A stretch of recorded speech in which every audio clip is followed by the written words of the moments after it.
helpful because we get a lot of those, and it will be on the YouTube page. And when it is, we will send an email out to let people know that it's there. I'm not going to go through all of this because we want to hear from people. But just to say, we've got a packed agenda today. We've got some fantastic speakers who have so kindly and generously given up their time to come and speak to us and share their experiences. We've got George Faint, Emma Fitzgerald, Karen Jacobs, Lisa Barnett and Alana Thompson. And we are so grateful for their time. Also, just to say a very special thank you to Jenny on our CEN committee, who has been instrumental in setting up this this CEN for us today with this paediatric focus. So thank you to Jenny, and always, of course, to the rest of the CEN committee as well. Okay, right. I'm going to be quiet now and let our first speaker, George, jump in. Okay, let's see if this works. Please work after all of this. Okay, can somebody just let me know if they can see the slides? Yes. Great, marvellous. Okay, technical issues, hopefully. Yes, there we go. Okay, so as Erin said, I'm George Faint. I work in the community of Evelina, London, so covering 2 very large boroughs in central London. And I am currently the paediatric lead author for the RSCLT EDAR rewrite of their guidance. So in the interest of time, I'm just going to whistle through this. So my job today is to set the scene of paediatric EDAR. So I want to outline what EDAR is in paediatrics, to explore the key EDAR considerations, the current climate in the UK for EDAR and case law, and to outline what good PEDAR looks like in practice. So I'm doing so much work at the moment into EDAR that I distinguish it as PEDAR. So I apologise if I do that. When I say PEDAR, automatically, it is paediatric EDAR that I'm referring to. So what is EDAR in paediatrics? So the Royal College said in their current guidance, which is published, that eating and drinking with acknowledged risk refers to decision to continue to eat and drink despite the associated risks from having dysphagia. And these risks may refer to aspiration, malnutrition, dehydration and choking. So in PEDAR, that's when a child continues to eat and drink orally, despite the acknowledged risks of likely adverse health outcomes. And it's a dysphagia management rather than a diagnosis. They went through a phase of, particularly in paediatrics, that it's a diagnosis. They are eating and drinking at risk, and off you go. And we don't prescribe to that sentiment anymore. So when we're thinking about health outcomes, I think it's really important that we focus on the World Health Organization Constitution from 1948. And it says that health is a state of physical, mental, social well-being, and not really the absence of disease or infirmity. So we're making sure that we cover all of these outcomes and considering them when we're considering the health outcomes associated with PEDAR. So the key considerations, so there's fundamental differences in paediatric and adult EDAR, but there's also a lot of similarities. You should be having a person-centered approach, MDT ethical decision-making, and good documentation, particularly from a legal standpoint.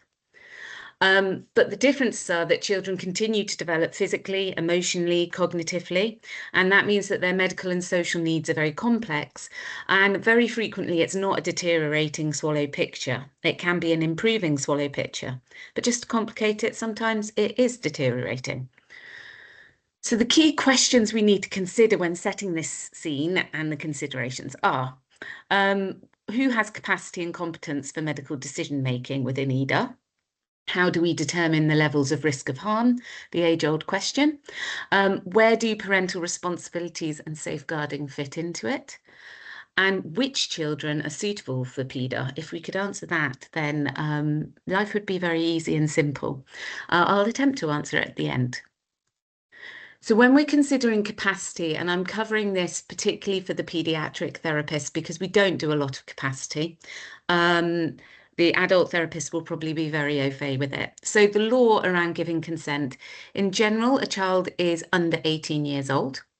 And then with the Child Reform Act of 1969, to consent for medical treatment, you can be 16 or over. But parents can give consent for a child who is 16 to 18 who does not have mental capacity or is mentally incapacitated to make a decision. And then under the Gillick competence rules, that a child under 16 can give informed consent if he or she is considered to have competence, so they understand the nature, the purpose, and the likely outcome of the intervention. And that Gillick competence can be deemed by a health professional. Usually it's with an MDT, so multiple professionals deeming it. And over 18, no one can give or refuse consent on behalf of another person, regardless of capacity to give consent. So that's the Mental Capacity Act. And I think that's really pertinent in paediatrics, because we have a lot of young people who are in that transitioning process where up until 16 or 18, the parents will be the main decision making for that child. However, as they hit their 18th birthday, suddenly that parent cannot give consent or refuse consent on behalf of them. So how do we determine the level of risk? So this is a really hard one, and I'm afraid there's no easy answer to this. But the things we need to consider are, what is the definite risk versus the assumed risk? Okay, so when we're thinking about definite risks, if we have a child who is showing overt signs of aspiration, is otherwise mobile, fit, healthy, other than severe respiratory issues, and you've done really good dynamic assessment and management, and you have, I don't know, let's say, given them, tried to manage their aspiration risk on fluids, they keep getting aspiration pneumonias, they have a period of no fluids orally, say via an NG, and their chest health significantly improves, and then you put them onto the cooled boiled water protocol and their chest health significantly declines and they end up being admitted or antibiotics, becoming unwell, then I think you can pretty safely say that that's a definite aspiration risk, a health outcome from it. Whereas assumed risk would be a child is aspirating, say on a video fluoroscopy, and you're worried about the health outcomes of that, but there's no evidence behind that to say definitely what the impact of that aspiration is going to be. So that's an assumed risk.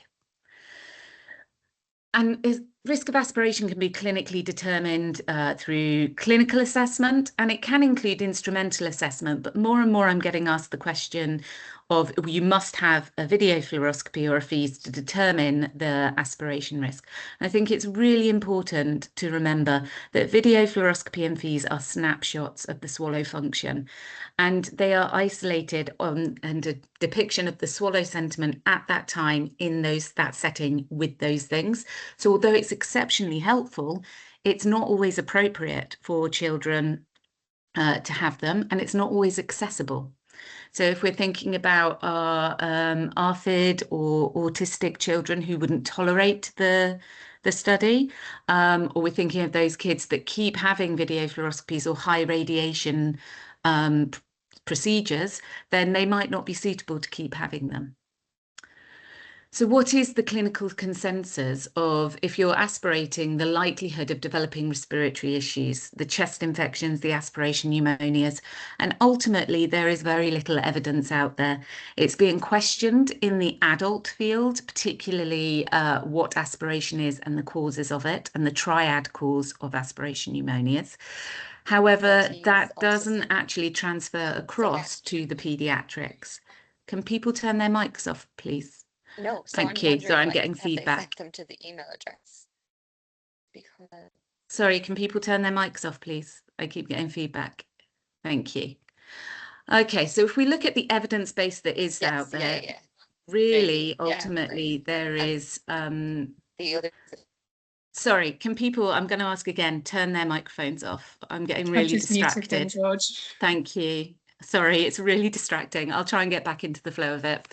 So the only real evidence base we have is the IMDAD paper from 2023, which says, and this is all around video fluoroscopy, so I appreciate it's a very narrow piece of research, but a child is 2.72 times more likely to develop an aspiration pneumonia if tracheal aspiration is found on video fluoroscopy. And that is compared to another child not aspirating or having laryngeal penetration on a video fluoroscopy. And that's with relatively high confidence. So we know if you're aspirating during video fluoroscopy, you are 2.72 times more likely to develop an aspiration pneumonia than a child who is not aspirating or penetrating in the study. They also went on to say that if you have laryngeal penetration, you're 1.44 times higher to develop an aspiration pneumonia. However, their confidence levels statistically were not very high in this finding. So we have to take that with a pinch of salt, I think. Again, we need to consider the impact of health and well-being, so the risks to those. So the risk to quality of life and the risk to psychosocial well-being, not just physical health. And that's really hard to determine and weigh up those risks in this balancing act, because most clinicians will put physical health at a greater weight and heavier than the quality of life and psychosocial well-being. And they're constantly changing, aren't they, in EDAR, which makes it hard. Add on to that the constant change and development of the child and the child's swallow, and that means that the risk is constantly changing as well. We also need to consider the risk to, if you put a child, say, nil by mouth, the risk to swallow maintenance, swallow rehab potential, and neuroplasticity. We don't have defined parameters or periods of skill acquisition or neuroplasticity, but we do know that the older the child gets, or the person gets, the less neuroplastic their brain becomes. So we've got to weigh up all of these risks, and it's hard. The other thing that constantly gets asked of me is what's safeguarding and what is, how much choice and rights do the parents have? Legally, and I keep talking to the legal bods about this, that the core legal and ethical principle is that parents are generally presumed to be the best judge of the child's interests. And then when evidence suggests otherwise, health professionals can seek the authority from the court of protection, but they would recommend mediation first. Courts generally only intervene in a child's best interest only if the parental decisions pose a risk of significant harm. However, if we're talking about EDAR or PEDAR and the potential risk to significant harm, that harm could be deemed quite high legally. We'll talk about the legal stancing in an adult case soon. Safeguarding, on the other hand, means that we actively protect children from harm, abuse, and neglect, whilst promoting their health, development, and well-being to ensure they have the best life chances. So bringing all of this together, and in my extensive chats to the legal bods and the safeguarding bods, EDAR is only EDAR if the whole MDT, including the parents, guardians, carers, agree that this is in the child's best interest. And conversely, if parents are not following SLT or MDT recommendations to reduce aspiration risk to that child, then that's a safeguarding issue. It's not an EDAR decision.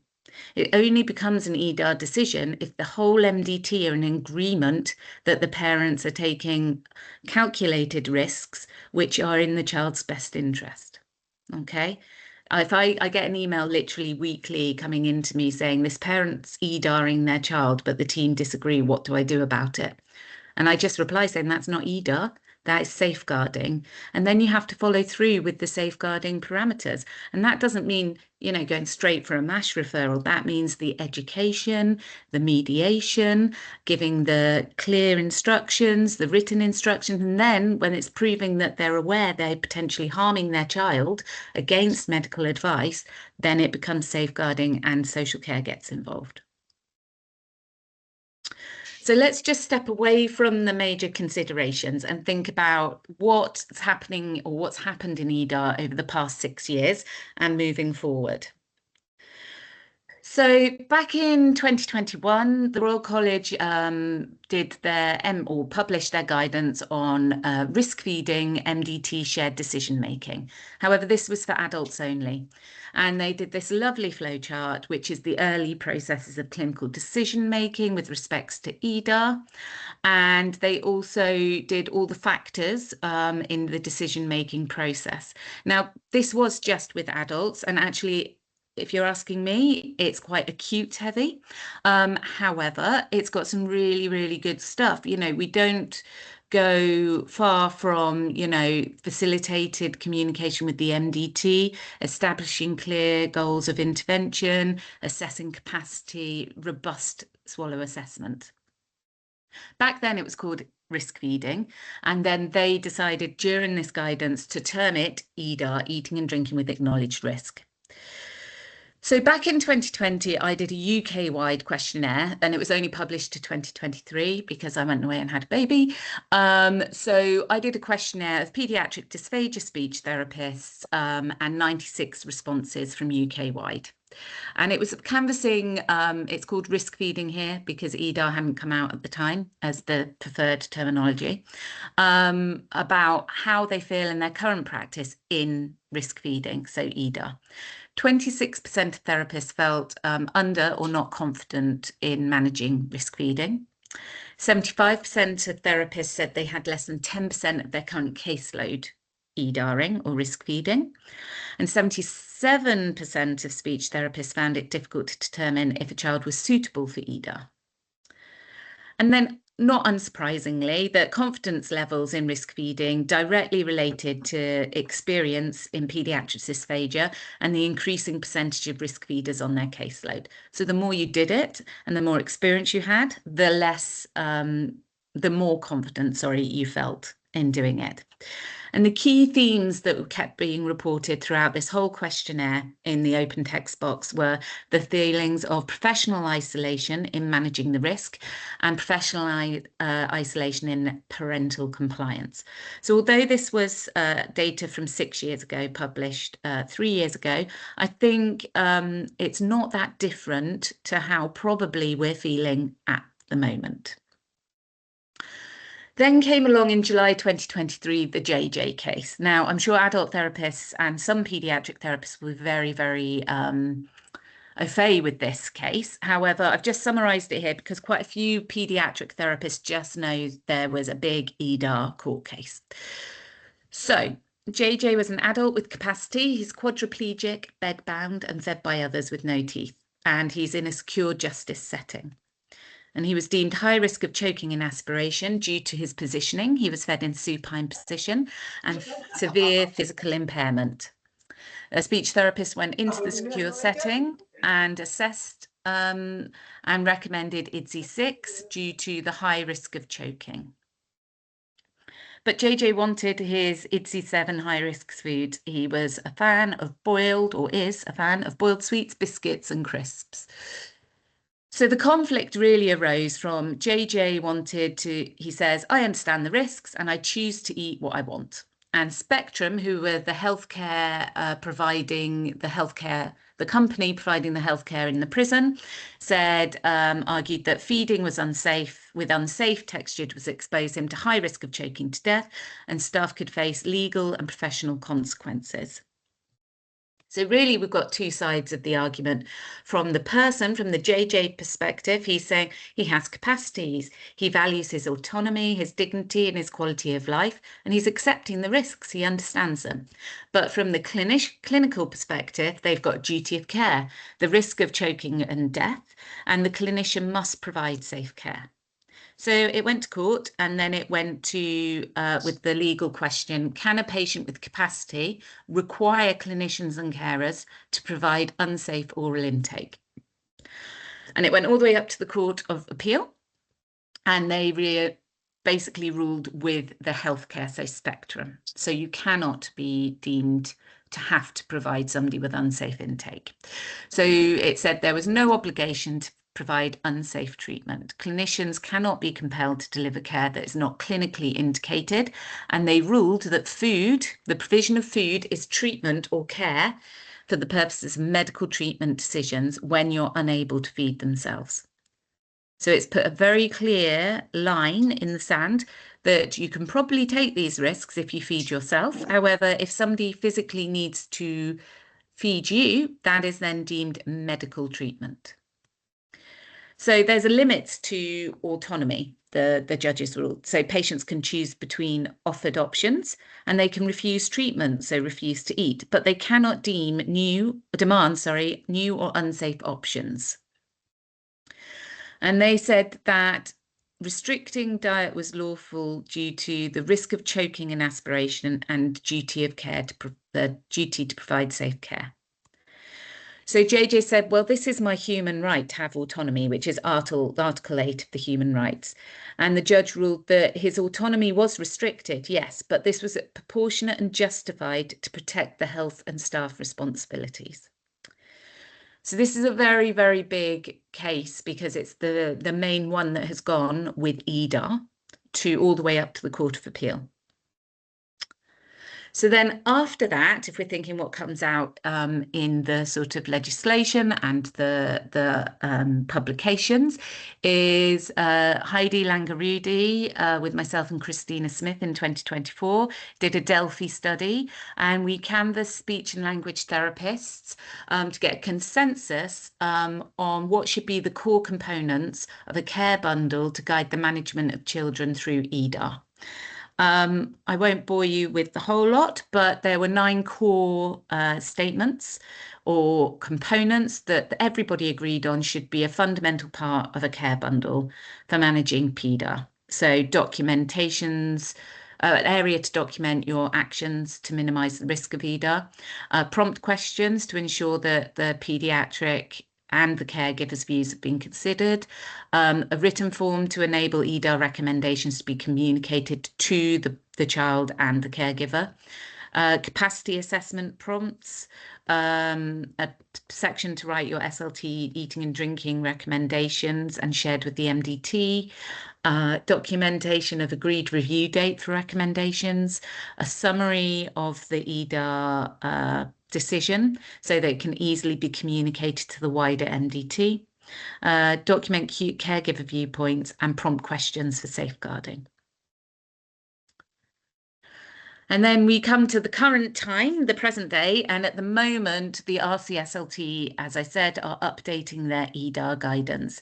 And predominantly, this is so that it includes all ages, so paediatrics as well, across the lifespan, in all settings and from all 4 nations of the UK, because the laws differ across all of them. And its intended outcome is to provide clear, accessible information to guide clinicians, other professionals and service users' decision-making, and to consider basically consistency and increased confidence and consistency in the practice to follow current legal and ethical considerations. So currently we're writing it. We're in second draft stage at the moment with the working groups and the author groups, and at the moment it's due to be published in January 2027, and it's due to go out to consultation in September this year, and I'd strongly urge all of you to engage in that consultation process. So the last bit, what do I think that PEDAR should look like? It should be person-centred, co-created and with the child and family. MDT and parents are in agreement that this is in the child's best interest and that recommendations are made with the as low as reasonably practical.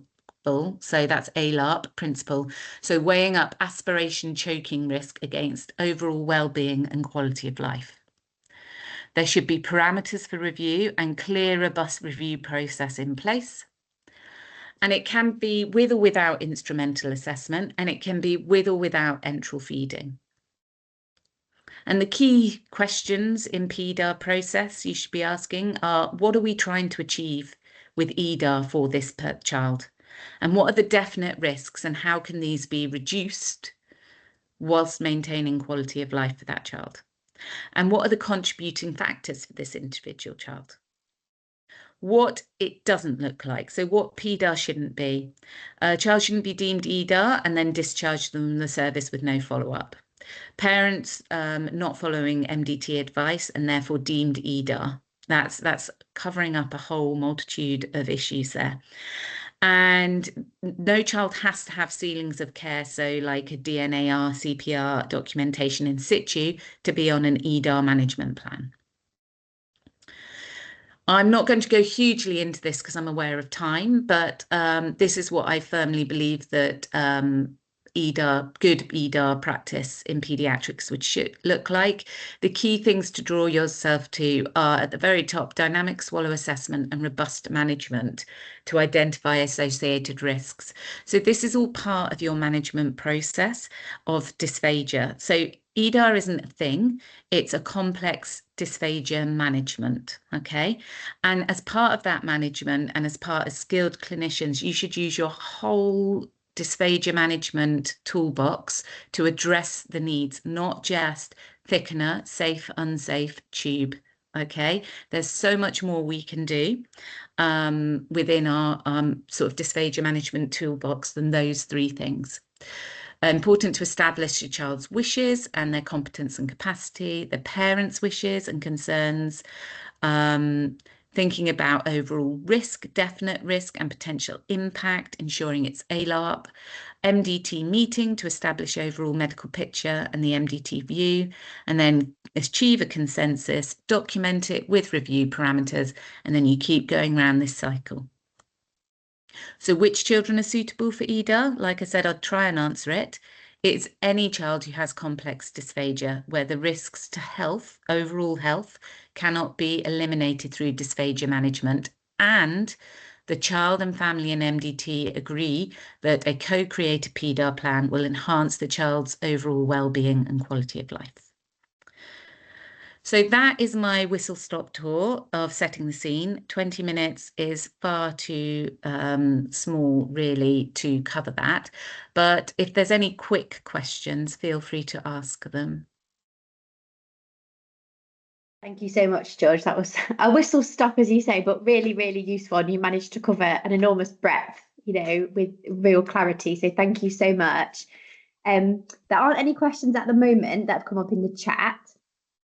So what I would suggest, in the interest of time, if anybody does have any specific questions for George, do put them in the chat and we can try and pop back to them later. Or perhaps, George, if they're quite easy breezy questions, you could pop your response in the chat as we go through. That would be really helpful. Thank you so much. So we're going to move towards our next talk now. So that is Emma Fitzgerald, who's an independent speech and language therapist, who's going to talk to us about what happens when parents are offering food and drink against advice where the risk is felt to be high. Over to you, Emma.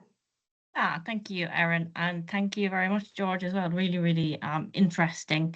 I'm just double checking everyone can hear me first. Can anyone give me a shout out? Yeah, lovely. Thanks, George. I'm just going to start sharing. Let's see. Okay. Can someone shout to say they can see this? I can't see anyone, so I might need to hear. Yeah, can see it. Yeah, perfect. Thank you.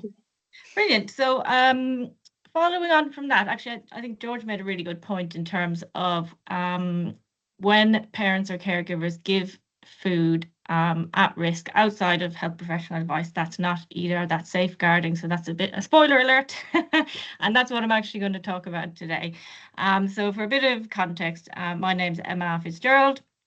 I'm a speech and language therapist specializing in paediatric feeding disorders.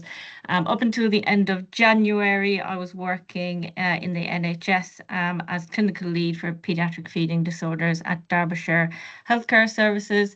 And I then left to go all in on my independent practice. So that's what I'm doing now. I put this picture here because when we get feedback that somebody's not following our recommendations, we're all human and we're not robots, and we do get that little bit of a sinking feeling in our gut. But we're very, very good at ignoring it or kind of saying, yes, okay, this is the thing that needs sorting, and then moving to the kind of rational part of our brain, and thinking, okay, somebody's not following our recommendations, a parent or a carer. What does this actually mean? Is it a won't or a can't follow? And, you know, we do need to dig a bit deeper. And I do fundamentally believe, obviously, that parents and carers really don't want to cause harm to their loved ones. And it's all about, you know, what is the missing piece and how best can we support the parent, the carer, and the MDT with something like this. So what I'm going to do is run through a case study, really, where I experienced this, and I've obviously anonymized it. So for this presentation, we have a baby, Alex, and mum, Gemma, and we're going to follow their journey from birth right up until 18 months to 2 years in the community, and all the challenges that were presented alongside this. So this slide is a bit information dense, but I'm going to talk you through it just to give you a real, really good idea of the context of where we were at with Alex and his mum. So Alex was born at 30 weeks and then admitted to the neonatal unit. He had absent feeding cues at birth, and he wasn't a very awake baby, so he wasn't able to feed. So an NG tube was placed. When feeds were trialed, he was desaturating quite a bit. So again, still not able to introduce oral feeding, and the NG tube continued. And his diagnosis were chronic lung disease, ventricular septal defect, reflux, developmental delay, and there was kind of emerging neurological concerns as well. He was eventually discharged home and still could, you know, in the early days, we couldn't introduce oral feeding. He had no interest in bottle feeding, and he had ongoing respiratory issues, but we did eventually manage to get him on puree diet and level 2 thickened fluids as he developed and, you know, as the months went by, but the NG remained in situ. So that's kind of a quick snapshot of Alex's story, but we also have mum Gemma's story kind of running alongside this, and she had a whole host of issues herself. So before Alex was born, it was largely an undisclosed pregnancy up until the later stages of gestation. So there was a lot of antenatal appointments that she had missed. When she was on the neonatal unit with Alex, she had a broken leg, and I can't remember why, but it's just kind of putting that image in your mind of poor mom, you know, hobbling around the neonatal unit with this brand new baby who's got obviously complex needs. While she was on the neonatal unit as well, some kind of domestic violence issues came up in terms of mum Gemma's living situation. So it emerged that Gemma's mum was physically violent towards her, and mum had been living at home with her parents before Alex was born. And on top of the physical violence from Gemma's mum was also physically violent towards Gemma's dad, and also Gemma's partner, so the father of Alex, there was also safeguarding issues going on there, so he wasn't really in the picture at that time. So because of that, on discharge, a decision was made that Alex and Gemma couldn't obviously go back to the family home because of the risks of domestic violence. So they were actually placed in a hostel on discharge. So they were officially homeless. So it's just kind of imagining Gemma and Alex kind of very, very isolated, no support network, you know, not able to seek support for mum because of the safeguarding issues. Gemma's dad was around, but it was kind of inconsistent because he had his own issues battling alcoholism. And obviously Alex's dad was not in the story because there were safeguarding issues from that end as well. They were eventually rehomed. There was a bit of a gap, and I wasn't able to access. So I was the community therapist, and I wasn't able to access them until they had a fixed abode because the hostel was kind of out of area. But luckily, the neonatal unit speech therapist was able to keep some telephone contact with Gemma to kind of support her in that meantime. So that's kind of setting the scene, really, of where we're at with Alex and his mum. So on top of the complications, the social issues, and the kind of complex feeding issues, there was issues as well with MDT communication. So Gemma was saying that there was a lot of mixed messages coming through to her. Lots of MDT members she felt were giving conflicting advice, and she was right, actually. There was lots of things that just weren't matching up. And she also had said that the written care plans that we were sending were too complex. So we did at that point say, we probably do need to make sure we're singing from all the same hymn sheet, and we're making sure the care plans are kind of easy to follow. And Alex did have a video fluoroscopy during this journey. So we had him on level 2 thick fluids and pure before the video fluoroscopy. And it was really hard to pick apart at bedside what was going on, because he had this ongoing respiratory issues that may or may not have been related to eating and drinking because of the chronic lung disease. So he had his video fluoroscopy, and I don't have the full details because all this is from my memory because I've left the trust now. But I remember distinctly that it was recommended that to stay on level 2 and level 4 puree at that time, because there was an aspiration risk with thin fluid and any kind of solids. But what happened, this was kind of happening ongoing, but it became really clear, I think, after the video fluoroscopy. Mum was starting to give, or had been giving, thin fluids and a range of kind of IDSI 5 to 7 diet, even though, we had made as clear as possible that he needed level 2 thick fluid and puree diet. And this was kind of cropping up all the way along the journey. A lot of the time, and I had actually been providing Mum with a lot more face-to-face appointments because of this, because obviously I felt like she needed a bit more support. But when I was at the appointments, I did feel like she was really understanding everything. She was asking the right questions. But when I left, I was getting emails from, dietitian and health visitors saying that Mum had been giving, all of these kind of textures that weren't recommended. And I have a picture of a biscuit. I just have a very distinct memory of on my last appointment leaving. And, we had agreed to stay with puree with Mum. And on exit from the house, she started giving him a biscuit. And, my kind of gut, you have that gut reaction where you're genuinely really worried about a child. And that happened there and then, because I thought, wow, because of understanding his oral skills and looking at where he was with his feeding, that biscuit genuinely was kind of a very high risk texture. So it's just a distinct memory from this case. And that's when I suppose I started to think a bit more deeply about what's actually going on here, because Mum has the impression that she's really getting what we're talking about, but then when we leave, something very different is happening. So it kind of begs the question, was this kind of non-compliance, or was Mum actually doing her best with the instructions? She hadn't been supported fully to understand. So we started thinking a bit more deeply about, what was going on, because all this time we were assuming that Gemma was, had full capacity and was, kind of could understand everything that was going on. So there was some concerns being raised by the multidisciplinary team about her understanding and ability to retain complex information. And the more these kind of things started happening, the more we started questioning it.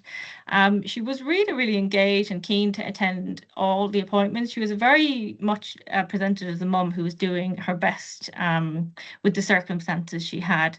And even interestingly, even Mum Gemma herself, she wrote to social workers requesting clear and consistent visual feeding guidance. So she was really demonstrating her level of insight into the need for appropriate support. And then finally a referral was made to the learning disability team for a formal assessment to actually figure out, possibly Mum has got a learning disability. And I think, I had been reflecting on, she got to the age, I think she was 30 odd without this being picked up. But I think when you chatted to her, she very much presented as a person who was, you know, you'd never question in a conversation whether there was any issue with her understanding. It was what was happening when we were leaving those appointments, and also the fact that Mum was saying she's finding it hard to follow the guidance as well. So I think I was thinking about the clinical challenges associated with having to support parents in this type of situation, especially when you're starting to now assume a learning disability, even though it hasn't been confirmed. So all the things that I felt like I felt like I struggled with was the limited clinical time to provide kind of repeated teaching and support.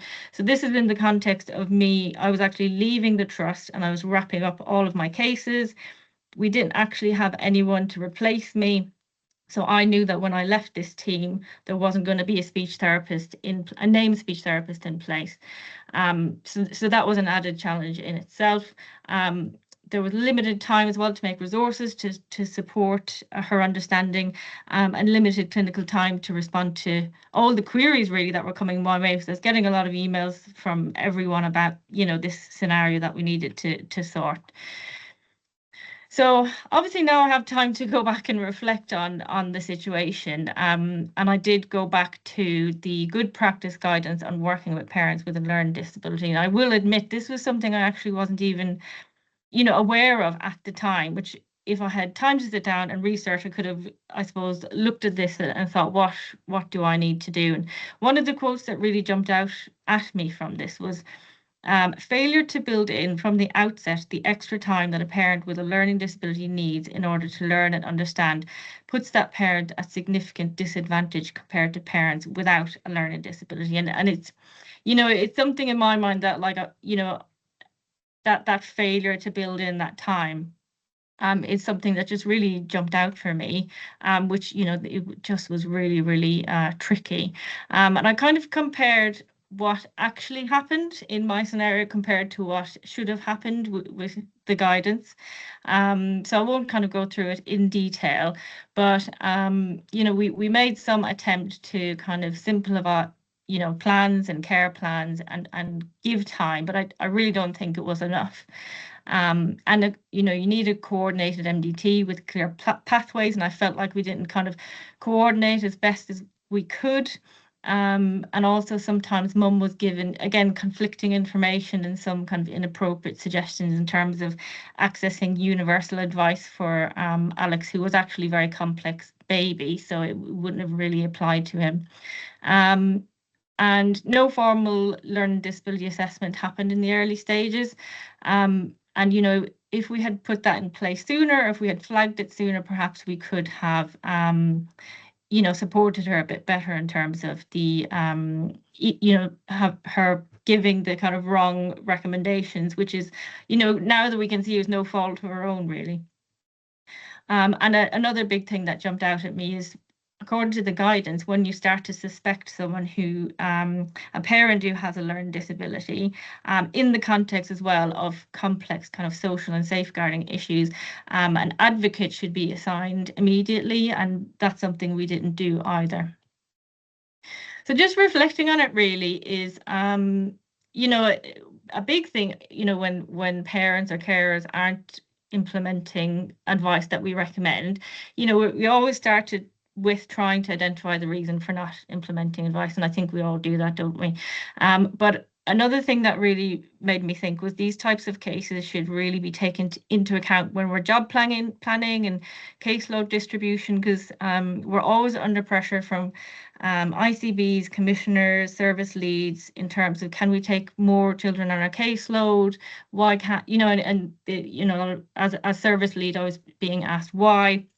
And I think this case is really perfect example of this is why we need more time, because we get these, and it's very hard to predict when we get these types of cases, but when we do, there's a lot of time that needs to be put into them for the safety of the child and the parent, because the last thing we want is for a child to be taken away from their parent needlessly when it's not really the parent's fault.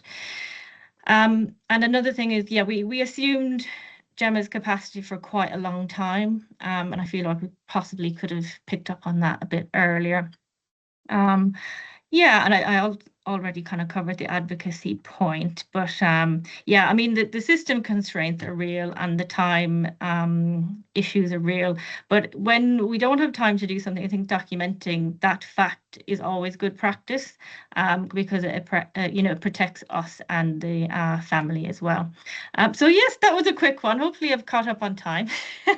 I don't know if we have time for thoughts or questions, so I'll start sharing and I will ask Erin if we do. Otherwise, we can leave them to the end, or I'll watch the chat. Yes, if that's right, Emma. I think thank you so much. You've claimed back some time for us, which is just brilliant. That's so helpful. I think there is a question gone in the chat. I wonder if you might be able to respond in there, Emma, so everyone can see it, and hopefully have a little bit of time at the end if we need to go back to any questions. But I know that one of our next speakers needs to leave promptly at 3:30, so we'll move on to Karen and Lisa, who are going to share another case study with us. Thank you so much, Emma. That was really, really great. Thanks, Emma. Yeah, I'm Lisa Barnett, and Karen, my colleague, is on here somewhere as well, and she's sharing the slides. Thanks, Karen. Brilliant.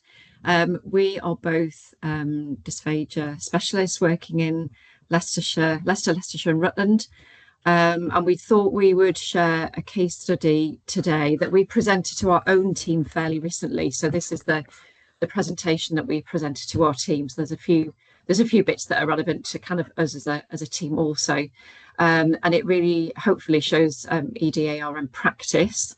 Yeah, as I say, I have to leave at 3:30 prompt, so we'll try and get through this as quickly as we can. So this is a case study about a little girl called Sybil, who is 6 years old. Karen, you'll need to go on to the next slide for me if that's okay. Yes, sorry, it's not moving on as I would wish. Are we okay? Okay, so just a bit of background history about Sybil. She has something called Timothy syndrome, which is a rare, often fatal genetic disorder. She was born with webbed fingers and toes. She has severe cardiac issues, so severe heart rhythm issues, congenital heart defects. Part of Timothy syndrome is that you can have autism developmental delay, and the treatment primarily involves managing the cardiac risks. Next slide, please, Karen. So just a bit more background history in terms of her medical history. So at 18 months old, she had surgery for PDA. She had 2 cardiac arrests following this. After which an internal defibrillator was implanted. This became infected, unfortunately, and was removed, and she had a pacemaker implanted in 2022. Sybil was developing really well. She was attending mainstream nursery. There were no reported developmental difficulties. She was doing beautifully. She was about to go into school in the September of 24. March 24, unfortunately, she had a major cardiac arrest, and she was resuscitated for 100 minutes from home, in the ambulance, and in the hospital. After which, unfortunately, she was thought to have passed away. We're not quite sure as to the reasons for that and all the background of it, but basically she was sort of left for about an hour with family, thinking that she had passed away, and after this time she was found to have a pulse, and was intubated and ventilated, but unfortunately as a result she had suffered significant neurological damage. So she was an inpatient at the hospital that we work at from March to September 24, and initially, I mean, she was in a really sort of poor state. The priority was to control her dystonic movements, was about trying to get her seated, and about trying to manage her secretions as well. Parents were really keen, I think, from the output to sort of give her tastes, but there was a lot of work having to be done about how that wasn't the priority at the time. And really dysphagia input focused on assessing her after this initial period on small tastes alongside the respiratory physio. There were so many barriers to her having anything orally successfully, and that included her positioning that was really difficult, her ongoing secretion management, and her dystonic movements. And it was very rare that you would get a period of time where it was kind of, you know, a sort of good spot for her to have anything orally. So she ended up having the occasional taste. She then went, she had a placement at Tadworth Rehabilitation Centre from September 24 to March 25, where she had input for communication and oral tasting. And as a team, we kept in touch with the team there about how things were going. FEES was carried out by an ENT consultant at a local hospital.